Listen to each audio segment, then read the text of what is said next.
Maayong hapon kanatong tanan, ilabi na sa akong mga kaigsuonan diya sa iglesia sa Dakal, ilabi na ni Jonalyn Baldado. Maayong hapon kanimo pastor og ni Sweet Sal Cadiz. Pastor Sweet Sal, maayong hapon. Maayong hapon kanatong tanan, maayong hapon kaninyong tanan diya sa Malaga, Bindoy. Ilabi na ni Jonalyn Baldado, pastora, maayong hapon.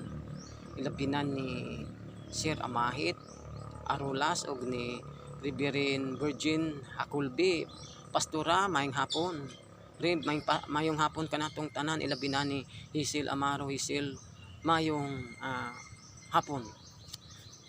Okay, sa dili pata magsugod, mamalandong usata diri sa Isaias 35 versikulo 8 matapos sa 10 nga nag-ingon sa Isaias 35 kapitulo 35 versikulo 8 matapos sa 10. Digto may usa ka dakong dalan ug nganlan kinigdalan nga balaan, dili makahimo pag-agi niini ang mga makasasala.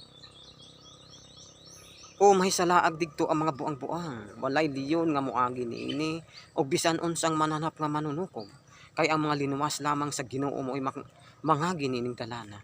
Unya mamauli sila sa Jerusalem nga mag-awit, magmalipayon og magmaya sila hangtod sa hangtod, og ang mga kasubo ug ang mga pagpanghupaw mahanaw man sa dayo.